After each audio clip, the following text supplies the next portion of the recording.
Visier, nos agrada tenerle aquí en este espacio esta noche. Ya habíamos anunciado la semana pasada que lo íbamos a tener. Don Miguel Ángel Visier fue una de las personas claves en el ajusticiamiento de Trujillo, de tirano Rafael Leónidas Trujillo Molina, el 30 de mayo de 1961. Aunque no estuvo ahí donde se tiraron los tiros, pero participó en toda la conspiración. Y junto con Manuel de Obín Firpo y un grupo que participó en esta conspiración, pero junto con don Manuel preparó las armas que se utilizaron, o algunas de las armas, y escondió algunas de las armas. Aquí tenemos en nuestras manos un documento que él escribió en el año 1965, ya hace 63, en el 65, ¿verdad? En la Embajada de la República Dominicana en Lisboa, Portugal, donde habla de qué fue lo que sucedió entonces. Don Miguel Ángel, bueno, cuéntenos algo en resumen. ¿Cuál fue su participación en estos hechos? Yo, la verdad es que mi participación en los acontecimientos del 30 de mayo se debieron a mi amistad con Antonio de la Maza. Y Antonio de la Maza lo conocí en el año 1958. Los acontecimientos del ajusticiamiento de Trujillo fueron en el año 1961, quiere decir que me estuvo estudiando durante 3 años para saber quién era yo y cómo yo respondía. O sea, tuvo buen tiempo y parece que me caló bastante bien.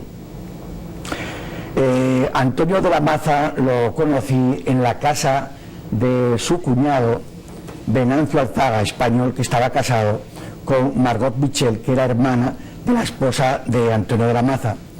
Este señor vivía en Restauración y tenía ya unos aserraderos que se llamaban Anacaona. Venía con frecuencia a la capital porque tenía una hija llamada Lourdes de la Maza que estaba estudiando en el Colegio del Apostolado. Entonces, también por aquel entonces estaba construyendo un edificio de 4 plantas en la calle Ángel Perdomo. Y nosotros, que teníamos el taller Los Navarros, le fabricamos a él los pasamanos de escalera, balcones y algunos muebles de hierro. El Ángel Perdomo, que es donde hizo el edificio de 4 plantas Antonio de la Maza. Ese edificio era de Antonio de la Maza. Era de Antonio de la Maza. Está ahí todavía. Está ahí. Y en la parte de arriba, que es todavía de la familia. Es de la familia y vive ahí su viuda. Aida Michel, viuda de la Maza, vive ahí. Y en esa habitación donde ella duerme, en esa habitación dormía también el matrimonio, y ahí es donde estuvimos uno de los días que se salió a esperar a Trujillo, pues estuvimos viendo el manejo de las armas. Y recuerdo que en aquella oportunidad Antonio de la Maza cogió la escopeta recortada que era de Piro Estrella, que en definitiva fue la que se empleó en el ajusticiamiento. Y él quería probar cómo entraban y salían los cartuchos que había preparado precisamente Manuel de Obín. Y se le encasquilló la escopeta. Y Antonio García Vázquez, que estaba en la habitación con nosotros, le dijo: Antonio, ¿por qué no utilizas la otra escopeta mejor que esta? Porque esta se ha encasquillado y puede ocurrir lo mismo. Desgraciadamente el 30 de mayo la escopeta de Ernesto de la Maza no estaba, porque se la había llevado el día 25 de mayo, porque iba a salir de cacería por La Vega. Nada más se llevó una de las dos. Se llevó una sola escopeta recortada, que fue la de Antonio de la Maza, que era de Piro Estrella. Del general Piro Estrella, que era el general José Estrella. Exacto. El padre de César Estrella Zabalá. Correcto. Y de Salvador Estrella Zabalá. Salvador Estrella Zabalá, que murió el día 18 de noviembre. Que fue el último crimen que cometió Ramfis antes de dejar las tierras dominicanas. Entonces, los tiros que le dan inicialmente al carro de Trujillo, que le da Antonio de la Maza, que fueron con unos balines, fue con esa escopeta por este vidrio, ¿verdad? Por aquí, como usted puede ver ahí en pantalla. ¿Verdad? Por ese lado, ¿verdad? Lateral. Los carros se pusieron paralelos. El carro que manejaba el general Antonio Inver, y que en aquel entonces no era general, era civil. Era civil. Pues el carro que manejaba Antonio Inver se puso paralelo al de Trujillo y ahí le disparó Antonio de la Maza. Tanto es así el disparo que recibe Trujillo era mortal por necesidad, o sea que aunque no hubiese envuelto a herir, la herida esa era mortal de necesidad, según dijo el médico que lo atendió, y era debajo de la axila del brazo izquierdo. Parece ser que Trujillo iba apoyando el brazo en la parte de arriba del autobús, digo del carro. Bueno, fíjense que aquí está esta fotografía del doctor José Sobá. Fue en una entrevista que yo le hice en el año 85, Ajá. donde él explica precisamente por dónde recibió Trujillo esos primeros tiros, que fueron unos balines, ¿verdad? Unas bolas, No, unas bolas de cojinete, de rodamiento del carro, ¿verdad? De cajas de bolas. de caja de bolas, exacto, El doctor Sobay explica por dónde fue que le dieron esos tiros. correcto. Y él era que hablaba de mortales por necesidad, sí, en la autopsia. Pues los tiros entraron entonces por esa ventana. Por ¿sí? esa ventana. Ahora bien, Trujillo se desmontó del carro y peleó después. Bueno, Trujillo no peleó. Trujillo se desmontó del carro, inclusive cuando el carro que manejaba Inver Barrea rebasó al carro de Trujillo, el chofer Zacarías de la Cruz quiso dar la vuelta hacia la ciudad capital, pero Trujillo, al sentirse herido, le dijo, para, que estoy herido. Y a la vez que decía, para, que estoy herido, abría la puerta para salir. Y claro, cuando el chofer de Zacarías de la Cruz se da cuenta de que Trujillo ha abierto la puerta y que si da el giro, Trujillo va a salir despedido, pues entonces es cuando frena el carro y se para. Pero Bernard Diederich, en una de las obras que se ha escrito sobre Trujillo, que es muy buena, habla de que Trujillo disparó con su revólver 38. Bueno, ahí ¿De dónde entonces ha habido la versión? Mira, ¿De dónde sacó Bernard Diederich esa pues, versión? lo que sí sabemos es que Antonio de la Maza recogió el revólver, que era un 38 corto, estaba envuelto en su canana, lo cogió y se lo llevó. Entonces, cuando vieron que no había disparado ningún tiro, entonces, cuando salen del escondite Antonio de la Maza, Juan Tomás Díaz, Salvador Estrella Sadala y Marcelino de Santana, los cuatro, quien llevaba la pistola de Trujillo era Salvador Estrella Sadala, y se la cambió por una arma larga mejor dicho, la pistola la tenía Antonio de la Maza y se la cambió a Salvador Estrella Sadala, que tenía una arma larga para que saliera sin bultos de ninguna clase. Hablando de armas largas, vamos a hablar de otras armas largas que se usaron. Y ahí estamos viendo en pantalla lo que es una carabina M1 calibre 30 M1. ¿Perdón? 30 M1. 30 M1, que fue entregada en un arma semiautomática. Esta fue una de las que se utilizó. Yo conseguí un fotógrafo para fotografiarla en el año 1986, cuando fue expuesta en el Museo Nacional de Historia y Geografía. Esta fue una de las 3 carabinas que suministró la Embajada de los Estados Unidos para hacer el atentado contra Trujillo. Bueno, recordarás que no había embajada. Se habían roto las relaciones diplomáticas cuando el atentado contra Rómulo Betancourt en San José de Costa Rica se rompieron las relaciones diplomáticas y comerciales con la República Dominicana. Entonces no era embajada, era un consulado. El embajador inclusive se había ido. Estas armas... Pero el gobierno de los Estados Unidos. Sí, digamos que sí, claro, el gobierno de los Estados Unidos. Eran tres armas que las habían dejado olvidar a los marines que custodiaban la embajada. O sea, no fueron armas que habían sido mandadas única y exclusivamente para justiciar a Trujillo, ni mucho menos. Sino que una de las veces, ¿cómo se llamaba? A ver si me recuerdo el nombre de él. Henry Belbo. No, que era Severo Cabral. Ángel Severo Cabral. Pues un día va muy enfadado al consulado americano a decirles a estos señores que no somos muchachos y que ya está bueno de jugar con nosotros. ¿Qué piensan resolver? Que nosotros sin ellos y con ellos nosotros hacíamos lo que estábamos preparando. Entonces, parece ser que esa discusión que tuvo Severo Cabral pues surtió sus efectos, y a los 2 o 3 días pues Ruimpi le entregaba unas armas a Severo Cabral, y Severo Cabral se las entregaba posteriormente a Antonio de la Maza. estas armas estaban llenas de óxido. Hubo que, precisamente, Stoker fue quien las desarmó y las limpió bien, las engrasó, y después de eso se las entregó a Severo Cabral, y Severo Cabral se las entregó entonces inmediatamente a Antonio de la Maza, y fueron las 3:30 M1 que se prepararon. Los americanos habían prometido vidas y castillos, pero a la hora de la verdad no cumplieron. No cumplieron, inclusive el día 30, creo que fue el día 30 de mayo o el 29 de mayo, se recibió un telegrama en el consulado americano en la que se decía que bajo ningún pretexto se entregaran 30 ametralladoras que habían llegado al país para entregarla al grupo, que no se entregaran bajo ningún pretexto. Parece ser que fue motivado por el fracaso de la bahía de la invasión a Cuba, que fracasó el 17 de abril. Exactamente. O sea que nosotros lo que quiero hacer hincapié es que tanto si daban armas como si no daban armas, el 30 de mayo se hubiese llamado 30 de mayo, hubiese llamado 2 de junio o el 4 de junio, porque estaba preparado también para ser ajustado a Trujillo en Moca.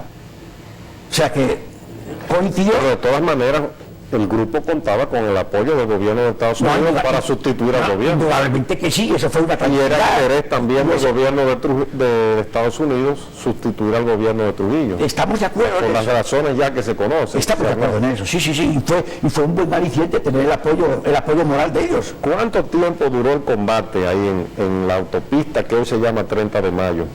Bueno, yo calculo que su cuarto de hora se lo llevó largo.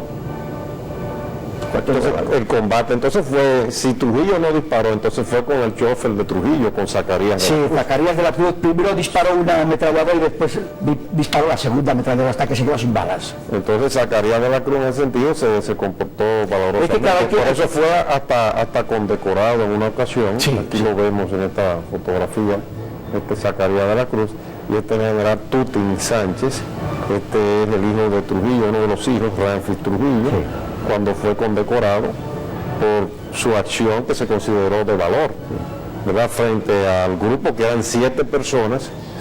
Ya si Trujillo entonces estaba liquidado en ese momento, combatiendo con una sola. Sí, porque en el carro que manejaba Inver Barrera iban cuatro los conjurados. Iban él al volante, Antonio de la Maza iba al lado, en la ventana de la parte de adelante derecha. En la parte de atrás, en el lado derecho, iba el teniente Amado García Guerrero, y en el izquierdo iba Salvador Estrella Sagará. Esos 4 prácticamente fueron los que ultimaron a Trujillo.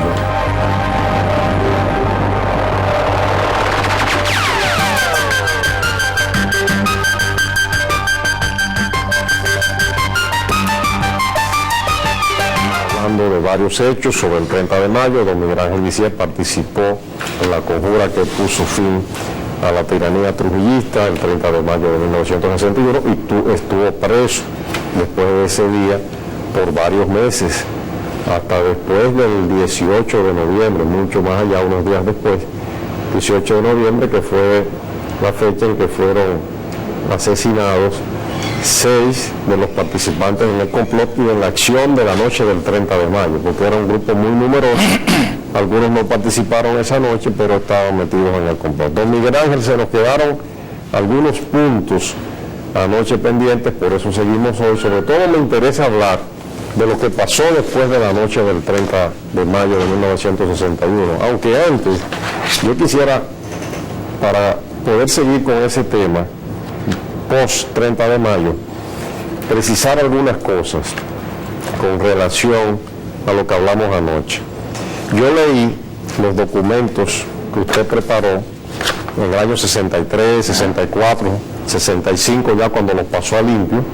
Primero sobre el 30 de mayo, que es este primer manuscrito suyo, bueno, pasado ya a la máquina de escribir. Y además mi prisión en Santo Domingo, que narra también todo lo que usted sufrió en la prisión y lo que vio.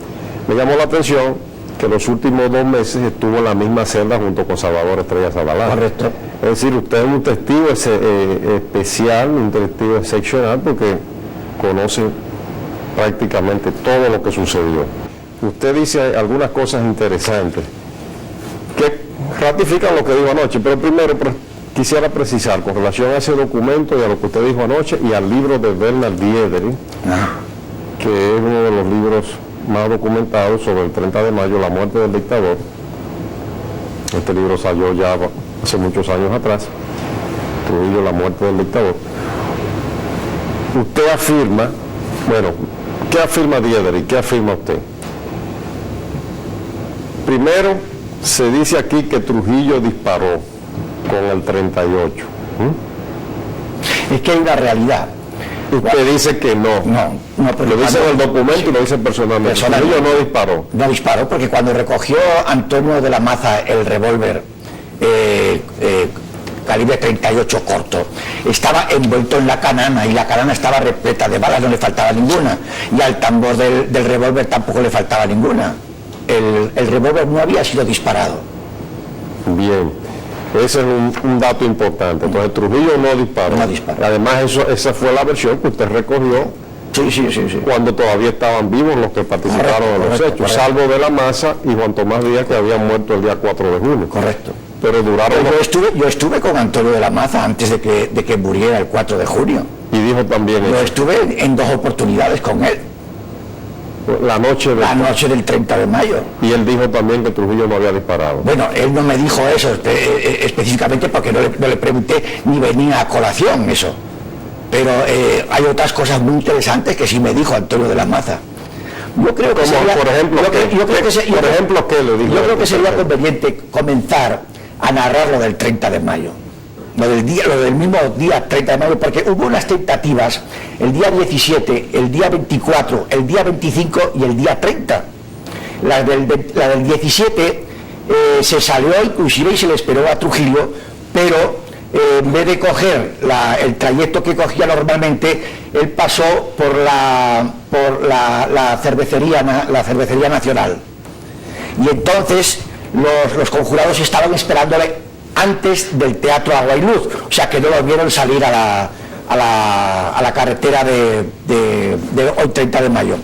El día 24 de mayo salió el grupo también a esperar a Trujillo y resulta que ese día, o mejor dicho, esa noche tenía unas decimitas de fiebre y su médico le aconsejó que no viajara de noche. Entonces él viajó de día, el día 25, pero los conjurados no lo sabían. Le esperaron el día 24 y salieron el día 25 hasta que se enteraron, le dieron la noticia de que había salido el 25 en la mañana. Después ya llega el día 30 de mayo, que no era el día 30 de mayo, el día esperado para que saliera Trujillo, sino el 31. Lo que ocurre es que adelantó la fecha un día. Y por suerte se supo con antelación. Porque a las 5:15 de la tarde del 30 de mayo, Antonio de la Maza personalmente va al taller Los Navarros, que era el taller que yo dirigía, a decirme que preparara el vehículo, que era los móviles, y las armas en el baúl, porque había muchas posibilidades de que Trujillo saliera esa noche. No decía Trujillo, al referirse a Trujillo decía el hombre. Hay muchas posibilidades de que el hombre salga esta noche. Efectivamente, a las 8 de la noche, ese día, como era día 30, no era 31, era martes, y los días que se salía a justiciar a Trujillo eran los miércoles. Entonces nos encontró fuera de base a bastantes de los conjurados que participaban en ese día, como era, por ejemplo, Luis Manuel Cáceres, que estaba en Moca, Ernesto de la Maza, que estaba en La Vega, el hermano de Ernesto de la Maza y de Antonio de la Maza también, que era a ver si me acuerdo cómo se llama, el hermano mayor.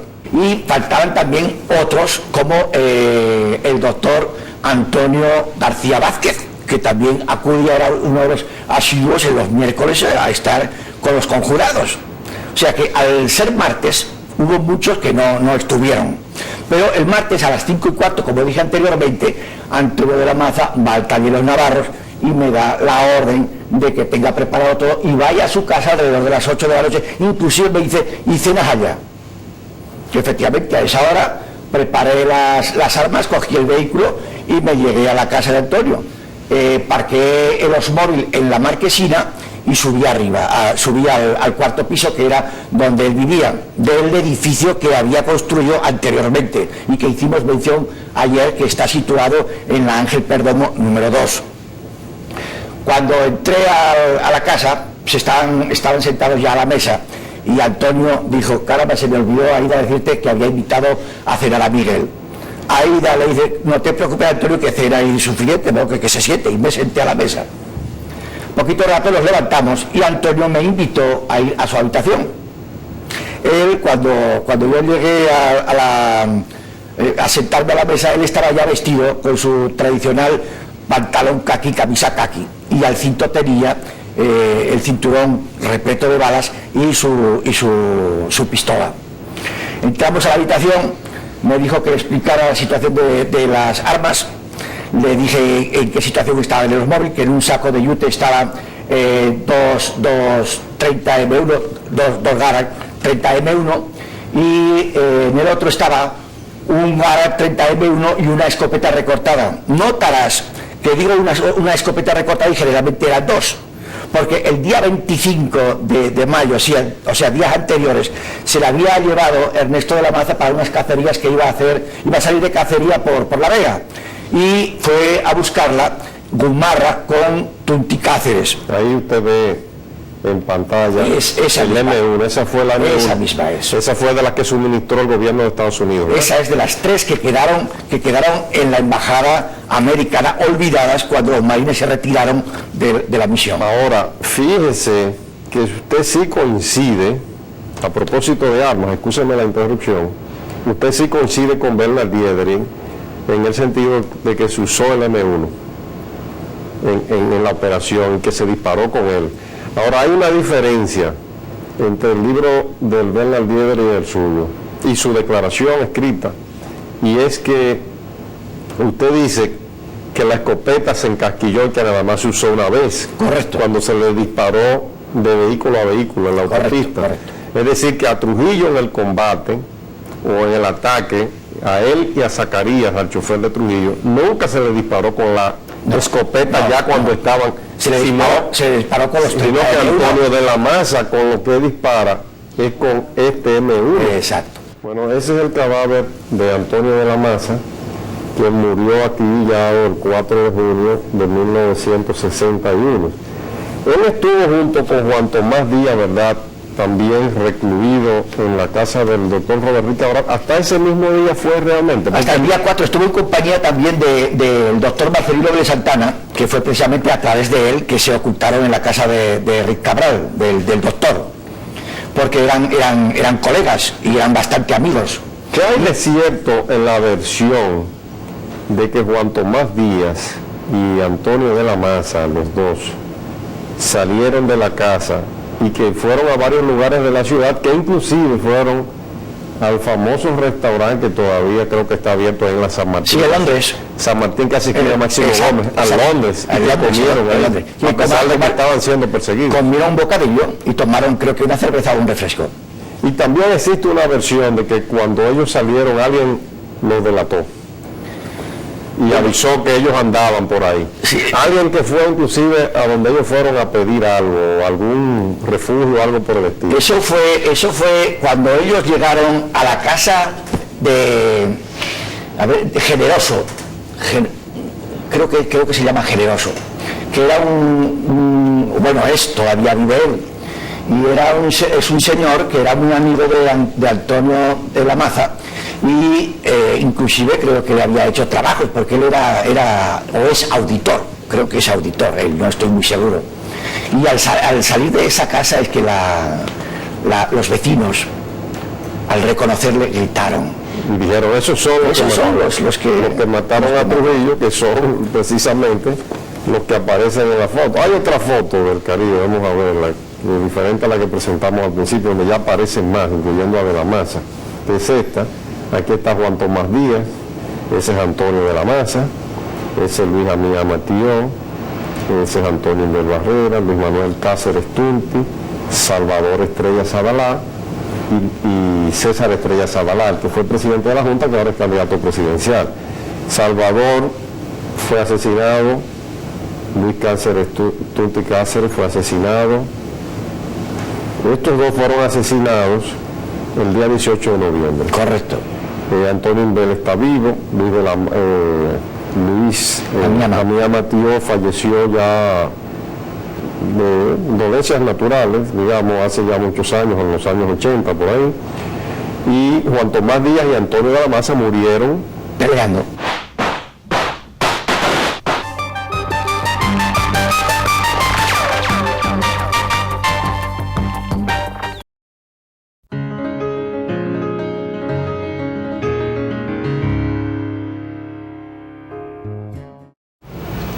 Pero yo dudo mucho que a él lo mataron. Antonio se mató él y mató a Juan Tomás. Ellos no querían matarlo, ellos le tiraron por los pies. Ellos tenían mucho. Juan Tomás quedó vivo. Juan Tomás quedó vivo. Y Antonio no. Juan Tomás quedó muerto. Y Antonio no, Antonio estaba vivo. Se lo llevaron seguido al hospital militar para revivirlo. Y ahí murió, gracias a Dios. Murió. O sea, ¿usted cree que en ese lugar ahí hubo un combate y al final Antonio de la Maza mató a Juan Tomás y se suicidó? Y se suicidó él. Para que no lo cogieran vivos. Pero es que ellos no tenían interés de cogerlo, de matarlo, tenían interés de cogerlo vivo. ¿No le parece? Ese carro que aparece ahí, José Joaquín Salomón, ¿ustedes recuerdan ese automóvil? Eso fue, parece que al otro día del hecho. Esa es una foto que aparentemente no ha salido en los periódicos, una de tantas fotos. Al día siguiente. Al día siguiente, ¿verdad? No sé. Yo andaba en un carro público, yo creo. Un carro público me dijo. Bueno, doña Ida, muchas gracias. Sabemos que para usted es un esfuerzo muy grande venir al programa, hablar de estos temas. Se lo agradecemos infinitamente, pero sobre todo se lo agradece el pueblo dominicano. Este testimonio, sabemos de su sufrimiento, pero su sufrimiento, el de tantas mujeres y tantos seres humanos dominicanos, no ha sido en vano. Porque a pesar de todo, el pueblo dominicano disfruta de condiciones de vida mejores. Hay mucho que hacer todavía. La democracia que tenemos es muy frágil, pero por eso luchó su esposo.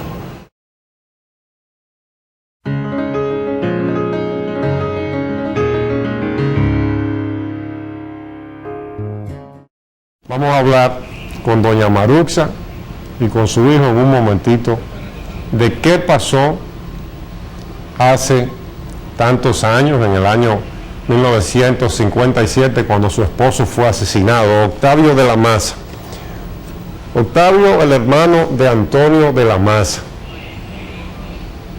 un hombre de familia, un hombre que quiso entrañablemente a sus hijos.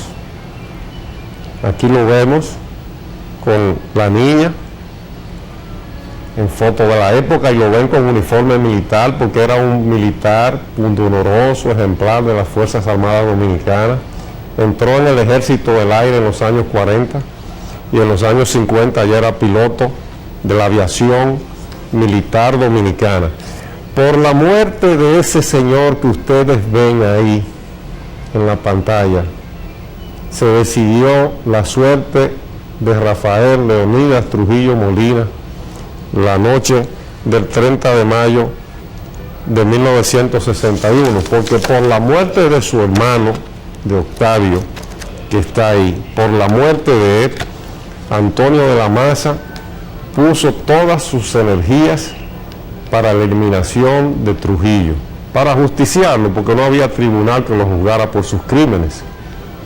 Y solamente de esa manera podía librarse el país de esa figura física que era Trujillo, con la decisión de un hombre y del grupo de personas que le acompañaron. Vamos a hablar de Octavio de la Maza, de qué pasó, qué originó lo de Octavio de la Maza y de esta lamentable fiesta del chivo, que lo que hace es denigrar la memoria de los dominicanos que se jugaron su vida.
Rafael Leonidas Trujillo Molina tuvo por primera esposa a Aminta Ledesma, que era la madre de Flor de Oro Trujillo, que estuvo casada con Porfirio Rubirosa.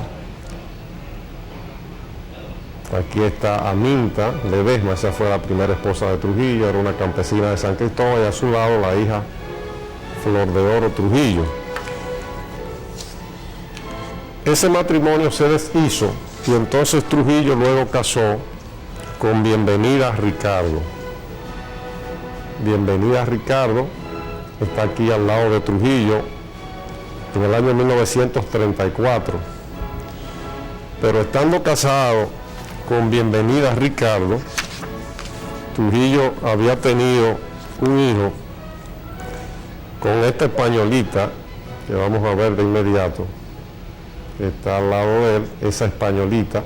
Ven, miren a Trujillo con sombrero, y al lado esa españolita bien vestida. Fíjense qué atractiva era para la época. Trujillo tuvo ese hijo en el año 1929 con ella.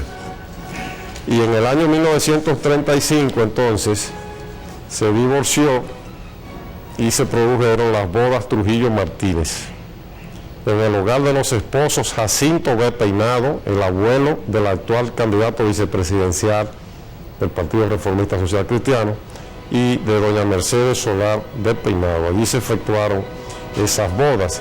Tercer matrimonio de Trujillo. El hijo lo había tenido fuera de matrimonio, pero al entrar en matrimonio ya las cosas cambiaban para ese hijo. Ese fue un matrimonio conflictivo. Ustedes recordarán que hace por algunos programas anteriores que presentamos esta carta enviada desde San José de las Matas por Trujillo a la señora María Martínez, a la españolita, donde le hablaba inclusive hasta de que si era necesario divorciarse, se divorciaba de ella. Fue un matrimonio muy conflictivo. Y el problema del hijo que nació fuera del matrimonio, que era el hijo mimado de Trujillo, Ramfis, siempre estuvo en las relaciones entre ellos conflictivas, rondando ese tema. Hablamos de que una vez en la casa de Manuel de Moya, esa es en la casa de Manuel de Moya, donde él está bailando ya con María Martínez, mírenla ya más acabada, ya era una mujer en los años 50 de una contextura física muy diferente a esa elegancia de cuando él la conoció, de cuando era su querida. Aquí la ven al lado de él, cuando él saluda al embajador Farland de los Estados Unidos ya a finales de los años 50. En la casa de Manuel de Moya, en una ocasión, Trujillo le llegó a decir a la señora María Martínez, medio tragueado, en medio de una conversación, medio discusión, medio conversación, en forma de son, tú sabes que ese muchacho no es hijo mío. Bueno, pues la cuestión es que eso rondó siempre, a nivel muy íntimo, pero ese tema siempre rondó, y quienes se atrevieron a plantearlo fueron un español que se llama José Almoina, en este libro que salió el año pasado, publicado por la editora Colé, Una satrapía en el Caribe, en el cual él dice: ¿es Ramfis hijo del doctor auténtico que se marchó a Francia o del doctor honoris sin causa? Queremos expresar una duda, que la Martínez Alba, es decir, María Martínez, comunicaba una íntima suya, la de si Ramfis será o no hijo del doctor del Trueque o del mulato Rafael Leonidas. Y después, porque este libro fue publicado originalmente en el 49 y Almoina pagó con su vida 11 años después, en el 1960, esa publicación. Después, en el año 1955, se conoció la tesis de Jesús de Galíndez, donde planteaba también el problema de que Trujillo no era el padre de Ramfis, y decía que Trujillo era hijo adulterino, que era hijo de un cubano que lo repudió. Esto provocó la muerte de Jesús de Galíndez. Jesús de Galíndez fue secuestrado el 12 de marzo de 1956 en la ciudad de Nueva York. La novela La fiesta del chivo, entre otras cosas, habla de eso, pero de Galíndez ha hablado todo el mundo, se conoce bastante la historia, pero como resultado de este acontecimiento vinculado a una actitud del dictador de eliminar a quien utilizara lo que él consideraba una ofensa contra la familia, como resultado de todo esto ocurrieron los acontecimientos de los que vamos a hablar precisamente esta noche aquí, porque es como fruto de eso que se trata de envolver en una coartada a Octavio de la Maza. Octavio de la Maza es asesinado en la cárcel y ahí es que Antonio de la Maza, su hermano, decide eliminar a Trujillo en el momento en que las circunstancias sean favorables para eso. Vamos a hablar con doña Marux, había que explicar el contexto histórico para que la gente lo entienda de este tema. Vamos a hablar de Octavio. ¿Qué fue lo que pasó con Octavio de la Maza, con su esposo? Bueno, inesperadamente, el 17 de diciembre del 56 lo fueron a buscar a mi casa. 17 de diciembre Del 56. del 56. Del 56. De parte del jefe de la policía, que entonces era Jardotin, que quería hablar con él. Estábamos en mi casa y íbamos para el cine y él me dijo, bueno, espérate que vengo ahora, voy al jefe de la policía, y se fue, armado, lo más campante. En eso llegó mi papá, que también lo habían ido buscando primero a casa de mi padre, que habíamos cenado allá. Entonces mi papá me dijo, ay, a mí no me gusta esto. Y yo, no, hombre, papá, ¿y porque eso no tiene nada? Eso es que él va mañana para Puerto Rico, a lo mejor le va a encargar algo. Pero al poquito rato él me llamó de la policía y me dijo que él estaba detenido y que no sabía por qué. Trancó. Entonces yo inmediatamente llamé a sus hermanos, Antonio y Ernesto. Y al día siguiente por la mañana ellos llegaron a la casa y Antonio empezó a hacer diligencia con sus amigos, con el general Larguito, con Piro Estrella, pero nada. Pasaron como 3 o 4 días que no sabíamos por qué. Entonces yo me fui al donde el procurador de la República, Francisco Espidio Vera, y le dije que yo quería que me dejaran ver a mi esposo. Entonces me dijo que le pusieran un telegrama a Trujillo. Entonces le puse 3 telegramas. Y no me contestó cuando ya estaba muerto en la casa, me dijo, entrevístese con el procurador de la República para que le dejen ver su esposa. Entonces ya, como a los 4 o 5 días fue que salió un articulito en el periódico que decía como que habían varias gente detenida investigando la desaparición de Murphy. Bien, su esposo Sí. fue detenido el 17 de diciembre de 1956. Sí. No hubo una acusación formal contra él nunca. No, bueno, un día que yo fui donde el procurador, él me dijo que lo estaban investigando y que lo habían llevado al Palacio de Justicia y que él estaba muy violento. Y él mismo me comentó que esa era la reacción natural de un hombre inocente. Nunca se le acusó de nada. No. Bien, y cuando llevan el cadáver de su esposo el 7 de enero, ¿verdad? Del año, En la madrugada, sí, del año 1957. Sí. ¿Cuál es la explicación que le da quienes lo llevan? ¿Quiénes llevan el cadáver a la casa? Muchos policías, no sé quién, muchos me tocaron la ventana y lo único que me dijeron fue, venga a recibir un cadáver que le mandan. ¿Es cierto que le tiraron el cadáver a la Cuando puerta? yo vine a abrir la puerta, ¿Es cierto que lo tiraron? en la galería, sí. Lo tiraron En en la galería. camilla, sí, la camilla. Con la camilla, Sí, todo en la galería. sin caja y sin nada. No, una camilla con pantalón, sin zapatos y con una camisilla. ¿Y qué hizo usted cuando vio? En ese esa mismo situación? momento llegaba mi papá. Yo le dije de todo, asesino, de todo. Le voció a los Sí. policías. Y en eso llegaba mi papá y mi cuñado Pirolo, que papá lo había llamado.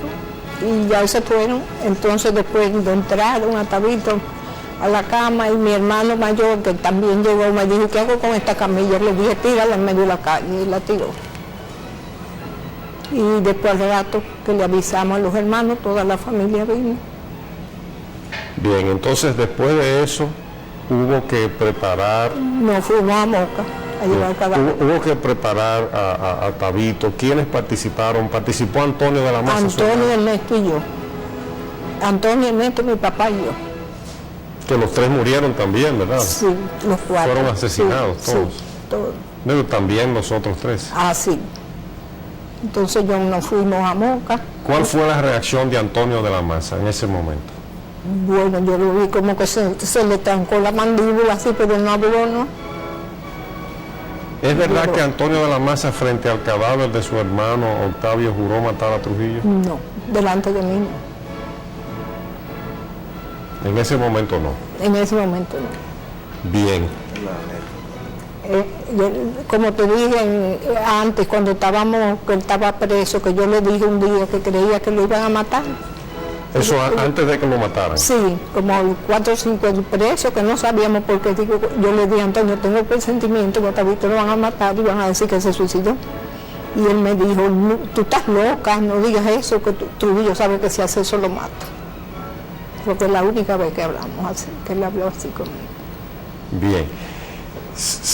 ¿Por qué entendía Antonio que lo iban a matar? A Tabito. A Tabito. No, yo fui que le dije. usted que era Yo que fui que entendía. me dio ese presentimiento al ver que ni lo podía ver, ni que nadie sabía nada. Digo, bueno. Como que no me lo imaginaba llegar a la casa. Como que a un hombre como él no lo iban a desconsiderar así.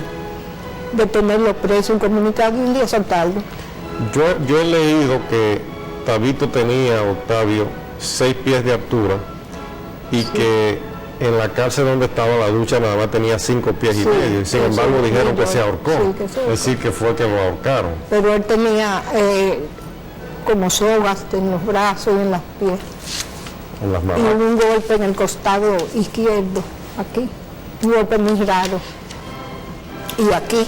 Y yo siempre dije que él tenía 3 pinchazos como de inyección intravenosa en el brazo. También. Y yo no noté eso. ¿A quién atribuye usted la muerte de su esposo? Bueno, ahí estuvo involucrado Félix Bernardino. Siempre lo pensé y lo dije. Que cuando salió Amancio Hernández, el general retirado Amancio Hernández, que dijo cómo fue que se jugó la vida de él. Toda la familia me dijo, te saliste con la tuya.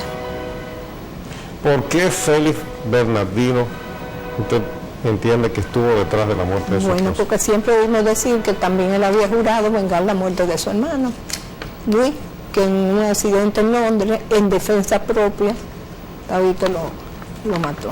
Si usted se refiere a lo que cuentan algunos libros de historia de aquel incidente que tuvo Octavio con Luis Bernardino, Sí, sí, eso fue en el año 1954. 54.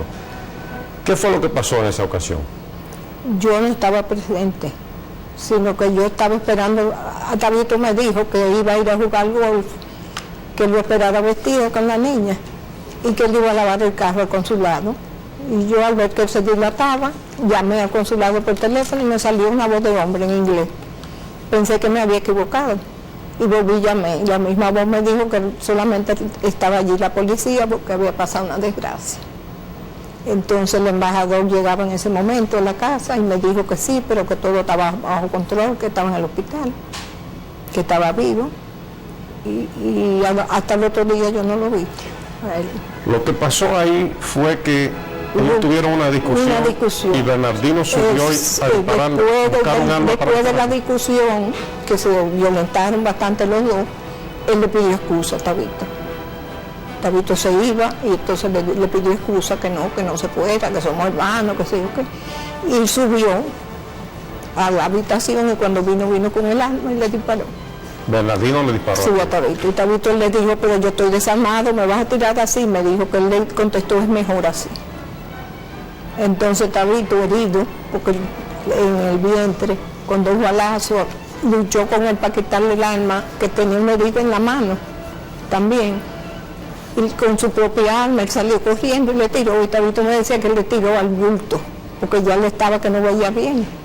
Entonces, y pensó que cuando sintió los pasos de él me dijo, pensé que había ido a la cocina a buscar un cuchillo para matarme, pero fue que el herido también cayó en el callejón del consulado. Quiere decir que Tabito realmente ya mal herido, le quita el arma, sí, le dispara a Luis a Luis Bernardino. Bernardino, dice que él le disparó al bulto. Entonces usted entiende que es en venganza por la muerte de Luis Bernardino, Sí. que Félix W. Bernardino Siempre. crea la trama para La asesinar a Octavio de la Maza. Pero de todas maneras, la muerte de su esposo, Octavio de la Maza, ha sido relacionada con el caso Galíndez a través de la muerte de un piloto, Gerard Murphy, y yo quiero que sigamos hablando de esos detalles.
Hablábamos en un momentito y continuamos el programa de Félix W. Bernardino, a quien vemos aquí con su hermana Minerva Minardino.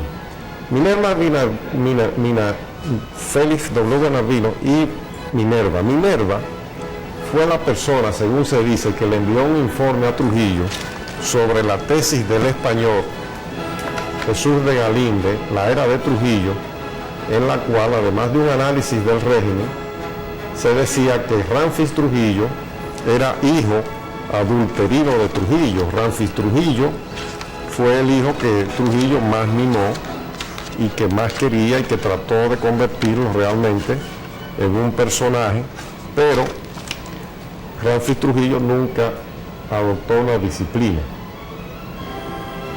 Se conoció su vida relajada, licenciosa, y parece que eso fue parte de la falta de disciplina que Trujillo quiso inculcarle para que lo heredara. Pero estas afirmaciones de Jesús de Galíndez, la denuncia de Minerva Bernardino, la hermana de Félix W. Bernardino, llevan a que se le secuestre en Nueva York. El piloto que lo trae desde Nueva York en un avión de Dominicana de Aviación es un norteamericano, Gerard Murphy, de los Estados Unidos, desde la ciudad de Nueva York, creo que hizo escala en Miami, y lo traen hasta Montecristi, hasta Bajabón. Eso fue a partir del 12 de marzo del año 1956. Fíjense que Félix W. Bernardino, la hermana de Minerva Bernardino, según señala la viuda de Octavio de la Maza, tiene que ver que es fundamental, una pieza fundamental en el asesinato de Octavio. Pero Félix W. Bernardino era un personaje clave dentro de la maquinaria criminal de la dictadura de Trujillo también.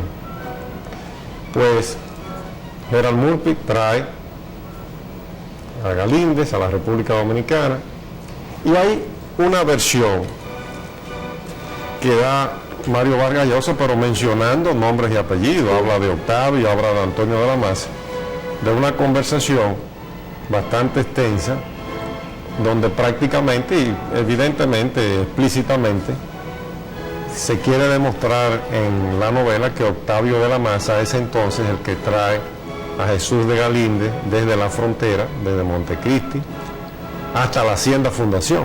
Eso es totalmente falso. Él ha discutido siempre, eso es falso. Octavio no tenía que ver nada con eso.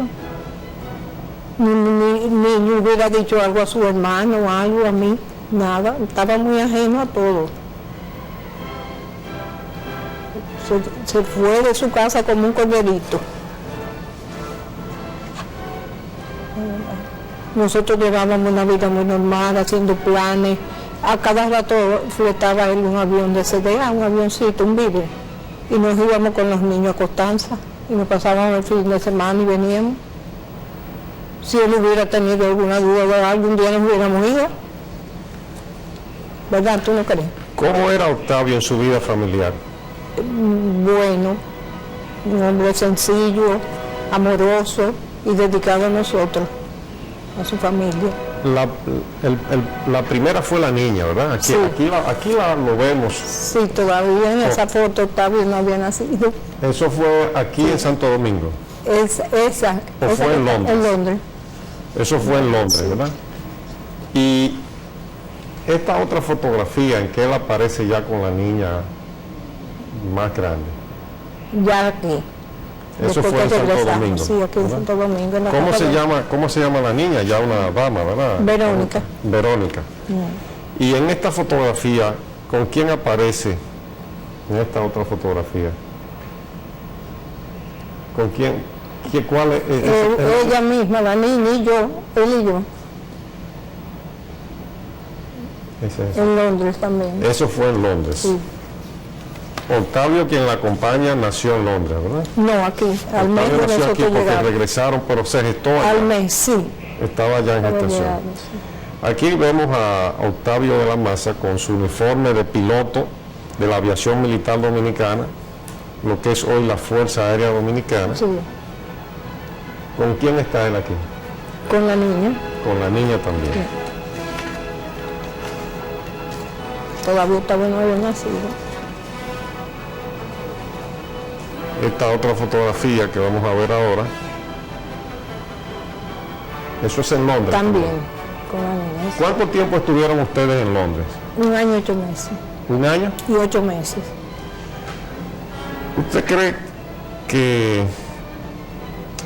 la historia de que su esposo tenía que ver con el traslado de Murphy, el que había traído, digo de Galíndez, Sí, perdón, no, eso es un disparate. Yo no sé. que eso, pero- eso tuvo que ver con Félix Bernardino, esa versión quizás?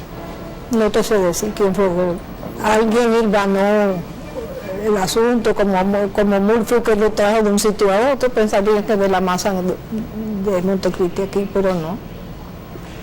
En el libro La Palabra Encadenada y en Memorias del Cortesano del área de Trujillo, el presidente Balaguer se refiere a como una coartada que se inventaron, ¿verdad?, los criminales trujillistas, y acudieron a la embajada americana. Aquí estamos viendo al embajador de entonces, William Piffer, junto con doña María Martínez, la esposa de Trujillo, y ese era el embajador, ese fue el embajador que le pidió a la policía que su esposo fuera detenido e interrogado. Ah, fíjate. Sí, porque ya había pasado en la CDA lo que yo te conté en el programa de Cornelia, que Amancio Hernández, que es general retirado hoy, pero era el copiloto con Taurito, y volaban juntos, que llegó en CDA, dijeron que buscara 3 de los pilotos más guapos. Estaba él, Tabito, y me dijo el nombre de otro más que no recuerdo ahora, y que entonces lo iban a sortear los nombres, a ver cuál era que le iban a achacar la desaparición de Murphy, la muerte de Murphy. Y que en ese momento llegó Felipe Bernardino a CDA y dijo, no hay que hacer nada, fue de nada más. Sí, porque Murphy apareció muerto, el piloto norteamericano que trajo a Galíndez, a principios de diciembre. Él no apareció, No apareció. yo creo que no O apareció. desapareció. Desapareció, sí. Pero se enteró la gente, eso fue a principios de diciembre del 56, ¿verdad? Sí, más o menos, pero no. Es decir, la yo desaparición de Galíndez fue el 12 de marzo, es decir, unos 9 Ah, meses, 8 meses después. sí. En diciembre del 56 desaparece el piloto que lo Sí. trajo. Cuando desapareció Murphy, ¿se enteró la gente aquí o se enteró Octavio de Bueno, que había desaparecido? Yo me enteré porque Tabito me dijo, mira, ha desaparecido un piloto de CDA, y parece que el libro gordo, porque allá estaban personajes de la embajada y del FBI, Investigando. sí, ¿no? investigando.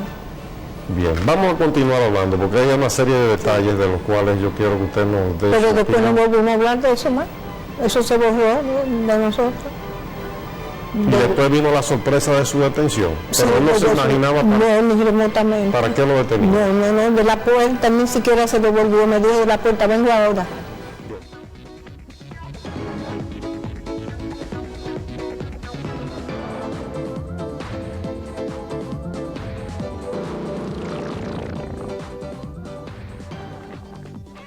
A la izquierda, con un sombrero, está Félix W. Bernardino. ¿Quién estuvo detrás del asesinato de Octavio de la Maza? Según la narración de nuestra invitada de esta noche. Octavio de la Maza fue un militar de carrera del Ejército Nacional, del Ejército del Aire. Vamos a verlo ahora en una de sus imágenes iniciales cuando comenzaba su carrera militar en los años 40. El Ejército del Aire era lo que entonces después pasó a ser la aviación militar dominicana y hoy es la Fuerza Aérea Dominicana. Después salió de la Fuerza Aérea y era piloto civil de la Compañía Dominicana de Aviación, de la línea Bandera Nacional. Doña Marucha, Sí. apareció una carta que ya después se comprobó que era falsificada, Sí. donde se ponía Octavio a decir que él de que había matado supuestamente Sí, a Murphy por cuestiones indecorosas, pero eso se demostró que era sí, que no falso. es falso. Pero Lo que yo he leído, me han leído de este libro, yo nunca lo había oído, te dice de Vargas Llosa. de Vargas Llosa, eso es una infamia, contra una familia, contra unos muertos, contra todo, hasta con la sociedad dominicana, porque se le está hablando mentira. Cuando mi sobrina me empezó a leer el libro, ella me empezó a leer, a leer todas esas cosas, le dije, por favor, cállate, no sigas. Porque lo que me parece es que estoy oyendo, que me estás leyendo de los famosos foros públicos de la era de Trujillo. Cuando ella me empezó a decir cosas, digo, no, cállate, cállate. ¿Usted entiende que el libro de Vargas Llosa y el foro público Se parecen mucho. se parecen Sí. mucho? Sí, porque acababan con la honra y con todo de todo el mundo, y esto es más o menos lo mismo. Nada más me vino a la mente eso, me estás leyendo un foro público. Yo leí en el listín del sábado a una psicóloga que decía que le interesaba ese libro porque es psicóloga y un psicólogo debe conocer la historia de los pueblos. ¿Usted Pues cree que aquí está la historia No, de los yo pueblos lo que dominicanos? quisiera es que ella conociera la historia del escritor del libro, antes que la de los pueblos. Sería muy interesante. Bueno, entre otras cosas, realmente hay aquí cosas que no se pueden ni Ni leer decir, sí. y mucho menos en público.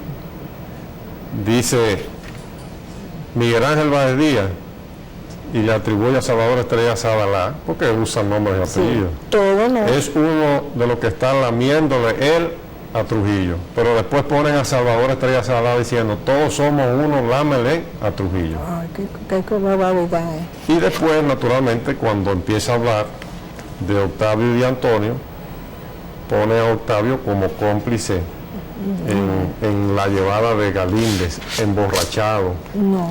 a la Ahí Hacienda me lo- Fundación. Ella como que Antonio lo fue a buscar a mi casa y se fueron a un bar para hablar de eso. Ellos no hubieran tenido que irse a un bar, porque en mi casa se hablaba de todas esas cosas, de la dictadura y de todo, pues hubiera ido a hablar de eso en la casa delante de mí. Es que no había nada que hablar de eso, porque el Tabito me lo hubiera dicho a mí, y se lo hubiera dicho a sus hermanos. Con Ernesto y Antonio no tenía secretos de ninguna índole, y se lo hubiera dicho delante de mí. Hay cosas que yo, por delicadeza no las puedo mencionar a usted como dama y como mujer, y que yo quisiera que las mujeres dominicanas tuvieran muy en cuenta, y las madres de familia, con las cosas que se dicen en ese libro. A la Ay, gente sí. le gustan mucho las curiosidades, Sí. y la gente tiende a buscar lo raro, lo extraño. Mientras más uno hable de eso, más se le da la novela, naturalmente. Pero que cuando la lean con cierta criticidad. Porque además de decir esas cosas que usted dice que son falsas, sobre los Totalmente hechos en que falsas. involucran a su esposo, como usted va a Y afirmar, a sus hermanos que eran honorables. también gente- habla muy mal de la vida personal de Octavio, su conducta personal. Bueno, Y creo que es una ofensa también a Claro usted que como, sí, a como mí. esposa, como madre, como señora. Vargas Llosa habló con usted. nunca, ni con ninguno de la familia, con nadie. Con nadie, con nadie. Yo no sé con quién fue que él se documentó.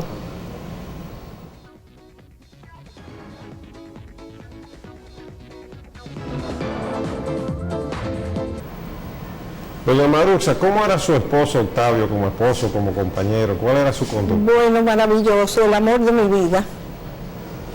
Con sus hijos, nosotros éramos todo para él. Todas sus ilusiones, todas sus esperanzas estaban puestas en ellos. Le damos las gracias por haber estado aquí, porque las imágenes que hemos visto y sus palabras son muy alentadoras. Y no conocíamos todas esas imágenes de Octavio de la Maza, el hermano De del su pueblo de la Maza. vivencia con nosotros en su hogar. Naturalmente todo terminó en una tragedia, Una desgraciadamente. tragedia, sí. La muerte de su esposo, la muerte de su hermano, la muerte De mi de los hermano, de mi padre, participantes. después, de mi padre. Su padre fue asesinado También. también. Ahí estamos viendo a la izquierda a Antonio de Ay, la sí. Maza, que fue la figura clave Asesinado. la noche del 30 de mayo de Y Juan 1961, Tomás el teniente Amado García Guerrero.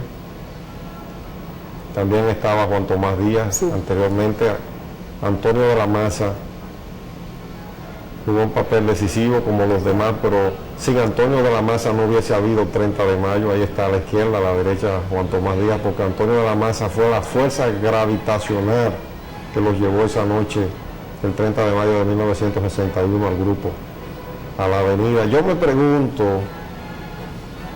si hace 30 o 40 años alguien que escribiera o propiciara la publicación de una novela como Vargas Llosa hubiese sido asesinado en la lucha por la libertad del pueblo dominicano, y hoy sus dos hijos y su esposa tuvieran que pasar por la situación que está pasando en estos días doña Maruxa y sus hijos, ¿cuál sería la situación de ellos?